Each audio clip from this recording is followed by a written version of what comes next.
don't ask broke people for advice on price, where this is really the ticket to make your content and your social media profiles pop off. So when I'm creating content, I talk a lot about what it is that I believe and how I work and how it feels to work with me.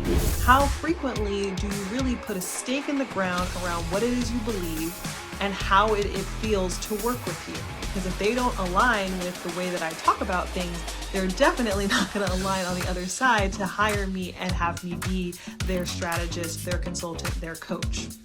A testament to having that strong opinion, to really, when you show up in your content, you are a full human being, that you're fully expressed. It started to spark a little bit of a conversation because people are like, wait a minute, what does that mean? Like, some people got really offended and upset in the comment section, and it was perfect because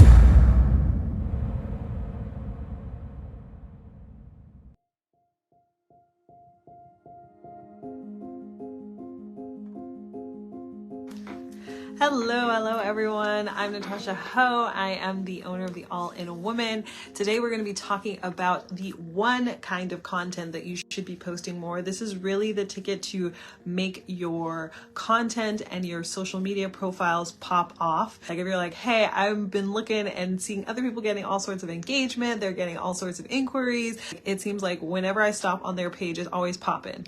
And you're wondering, how do they do that? I want to share with you how to do that with your own content. That's what we're going to be diving into today.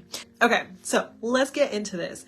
The one kind of content that will make your profile really make an impact. And this was really something that I wasn't doing a lot of in my own social media profile for a long time, because I didn't really realize how impactful it was. And then when I started incorporating this style of content into my rotation, I noticed there was a huge difference in the way that people engaged with me, in the amount of traffic that I would get. And so that's when I was like, okay, there's something happening here. And I started looking and studying other people's content and got a better understanding of what they were doing and what really worked. And that's one of the things that is really powerful, is if you're trying to figure out what to do with your own social media, what to do with your own marketing and your own sales, is really studying what works from other people. And that's a matter of one, like looking from the outside, but also looking from the inside. And so I started hiring people to understand, okay, what are you doing in your marketing? What are you doing in your sales process, so that I can understand from the inside. I'm going to give you a little bit of an inside look at what it is that's happening, and what I think is one of the most powerful tools that you can use in your social media. Okay, so what am I talking about? What I'm talking about is using oppositional content in your social media. Oppositional content, it's also maybe called polarizing content. This has been one of the essential things that has helped to get me more engagement and ultimately to drive more people into conversations with me. And those conversations lead to bringing people on as clients. So I want to explain to you what that kind of content is and how you can actually use more of that for yourself. So the oppositional content or polarizing content is really content that carries a strong point of view. That's really all it is. It's content that carries a strong point of view, that carries your point of view, and that will allow people to raise their hand to say, yes, I align with that, or no, I do not. And so it does a really great job of attracting your ideal people and repelling non-ideal people. And it's really important to do this, because the thing we want to do is we want to bring in more of your perfect fit clients, your perfect fit leads. And we also want to push away people that are not a fit to work with you. And so that's why oppositional content is important, because it does both jobs really well. It pulls in like a hook the people that you want, and then it also does a great job of a magnet on the other side. It's like it's repelling those people and magnetizing the right people. So that's exactly what we want to happen in your marketing. And so these strong point of view types of pieces of content will really showcase to people what it is that you believe, what it feels like to work with you, and what they can expect on the other side of being able to partner with you to solve their problems or to achieve their desired outcomes. So when I'm creating content, I talk a lot about what it is that I believe and how I work and how it feels to work with me. And that allows people to know whether or not I'm their person, because if they don't align with the way that I talk about things, they're definitely not going to align on the other side to hire me and have me be their strategist, their consultant, their coach. So for you, I want you to think about, like, in your own content, how frequently do you share and express strong opinions in your content?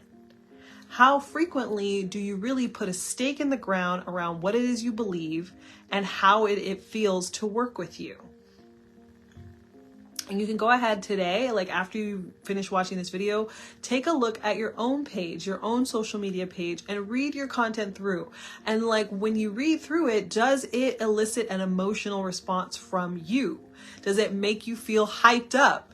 Does it make you feel like, hell yeah? Or does it just leave you with a little bit of like a medium feeling, like something in between? Like if it doesn't really elicit an emotional response from you, it's not going to elicit an emotional response from your audience. And we need that emotional response so that we have people that are, one, attracted to you, and two, that are repelled from you. And that's what that polarizing and oppositional content does. So now I want to talk a little bit about how do you actually do that? How do you actually figure out those things that would elicit an emotional response or that will attract and repel people? So when I'm thinking about oppositional content or polarizing content, I really think about where my strong feelings lie. What are things that matter to me, that are important to me? So one of the things that matters to me and that's important to me is around my views around motherhood. And so when I write in my content, I talk a lot about my experience as a mom and some of the things that I saw growing up when I was viewing motherhood and what worked and what I liked, as well as what didn't work and what I didn't like. And so I talk about that in my content, and I talk about what it feels like to be a working mom and why I chose to start a business and how that's affected my ability to show up as the kind of parent that I want to show up as. I wrote a post, I've written a few different things. One of them has been around spankings and how I believe that spanking is lazy parenting. And I ruffled a few feathers with people when I said stuff like that. I've also talked about having a nanny and like my own feelings about desiring to have that kind of care for my son and what it took for me to make that possible. I've written posts around, my own mom's views around parenting and not being able to travel once you have a kid, and me travel being something that I absolutely love to do, making it a necessity and a priority for me as a mom to create an experience where I could still do something I loved and be a mom. So those are all examples of me using something I have a very strong opinion around and pulling that into my content. And when I share content like that, it will help me to find people who are aligned with me, people who would also share those opinions, people who believe similar things to what I believe, or people who desire to live a lifestyle that's similar to that. I actually just had a call with someone yesterday, and one of the reasons that she is attracted to working with me is because she's living a lifestyle that mirrors what I desire. And I see a lot of the views and beliefs that I hold reflected in the way that you share and talk. That's why I want to work with someone like you. And so that is the really key thing, is that you are showing up as yourself fully in the content, because that is what will attract people who desire to work with you. One of the other things I talk a lot about is my identity as a Black woman and how that has affected my entire life, and my desire to support that community and my desire to be a part of that community and the struggles of being a member of that community. So all of that is also a big part of my personal experience, but it shows up in my content. And when I talk about those kinds of things, again, the kind of people who are attracted to that message and aligned with that message show up and again, and they interact with me and they become champions for that message and will carry that message. They refer clients to me. They tell people like, go check this person out. I think she's great. And so that's another key piece of it, is that you not only bring in the clients, but you bring in people who will carry your message even further to other people. And so from my content, when I talk about those kinds of things, I've had people say, do you want to come on my podcast? Or do you want to come and do this show with me? Or people who will say, I just sat there and binged your whole entire page. And like those kinds of things are really a testament to having that strong opinion, to really, when you show up in your content, you are a full human being, that you're fully expressed. And so there are lots of different kinds of content, but more importantly, we really need to make sure that you show up as yourself and that you will have strong opinions. You have a strong point of view in your content, because that will attract the right kind of people. So I do this as well. When I just put up a post today and it started to spark a little bit of a conversation, because people are like, wait a minute, what does that mean? And so I put up a post today where I said that selling is about learning to be interested in not interesting. And so people are like, oh, what does that mean?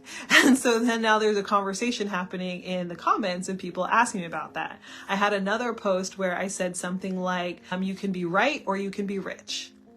And I remember some people got really offended and upset in the comment section. And it was perfect, because then it started a conversation between me and these people, but it also will repel the people who are not going to want to work with me, because if they don't understand that viewpoint of you can be right, which is like saying, hey, I know better, I know best, or you can be rich, which is saying, you know what, I'm going to release this idea that I have to know everything and be right, and be open to being wrong. And if I can be open to being wrong, I can learn something and change and do better. And that's the kind of person that I'd want to work with. That's the kind of person who would actually be coachable. And it's just funny, because so people often ask, like, how do you find people who are coachable, right? If you put up polarizing content like that, people will let you know whether or not they're coachable. Because if people see that and they're like, oh, tell me more about that. What does that mean? And then I explain it to them. They're like, oh, okay, I can get on board with that.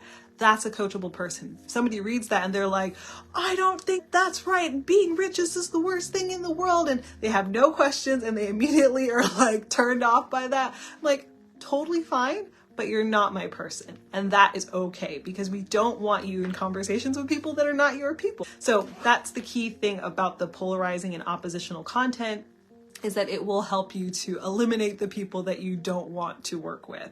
I was trying to think if there's any other good examples. Oh, there was another example.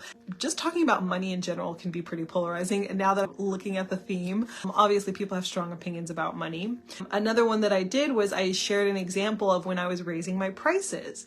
And I talked about when I first started my first business, I was teaching virtual cooking lessons and I charged $200 per session. And over time I was like, okay, this might not be enough money for me to do all the research I'm doing and do grocery shopping and give my time to my clients. So I was thinking about raising my prices. I asked some people about it and they were just like, girl, I don't know, that already seems pretty expensive. And I was like, oh man, maybe I shouldn't raise my prices. And then I got into a sales conversation with somebody and I was like, you know what? I really want to work with this person, but I don't want to be in an experience where I want to work with you, but I don't really want to work with you because I don't feel like I'm getting paid enough. So when I quoted her the price, I quoted her the new price that I wanted to charge, which is around about $500 per session. And she immediately said, oh, okay, is there a discount when I pay in full? And I was like, yes, there is. And I took her credit card and she enrolled with me and she renewed later on, and she was an amazing client and I absolutely loved working with her. But the thing was, is if I would have taken that original advice, I wouldn't have done that. So I shared this whole story. And I shared the moral of the story, which was like 3 morals of the story. One of them was like, charge what you believe, charge what it's worth. But the final one I said was, don't ask broke people for advice on pricing. And some people got a little upset, especially hearing the word broke people. And they were like, people who are broke and blah, blah, blah. And they had a whole story about it. And then I got into the comments and had a conversation with someone. And it was funny because I made a comment back, but a whole bunch of other people who I would say are more or less my people people, who would be people who understood that point of view, also commented back, and it sparked more conversation. And basically what I had explained was that the idea of when you are starting a business, you have to be exposed to these new kinds of ideas. Otherwise, it creates a cycle where you continue doing what everyone in your community is doing. And that's the problem that I had, was as a person who was not exposed to business building, I would keep charging what I thought I should be charging. And so if you're asking the people around you who also don't have money what you should charge, you're going to stay in the cycle of creating just at that same ceiling of what they have, the people around you have. And if you desire more, then you'd have to be exposed to ideas that are beyond that. And so I have explained that in my comment, and then other people came in and they also layered on top of it. And it wasn't like a negativity kind of thing, but it was more so, oh, okay, like this point of view resonates with people, and then people who are on the other side of that point of view, like now we can have a conversation about it. So those are just a few examples I wanted to share with you of what polarizing content can look like. It doesn't always have to just be about money. Like I said earlier, I've shared about motherhood, I've talked about travel, I talk about just whatever kind of life stuff that's coming up for me. But I use that in order for me to share a strong point of view. So what I want you to do today is, in your whatever you post today, I want you to share something that shares a strong point of view. I want you to create a post or a video or a reel or a TikTok or whatever it is. Share a strong point of view. Share something that you truly believe in, whether it's something you super agree with or it's something you super disagree with. I want you to share a strongly held opinion and really create around that with this idea of, can you be a little bit more polarizing? And by being more polarizing, you will get more engagement, you'll get more conversation started, because you're going to have people who strongly disagree with you and the people who do strongly agree with you. So that is your homework for today, is to go out and create a piece of content that is polarizing, that has a strong point of view. That is it for today. All right, see ya.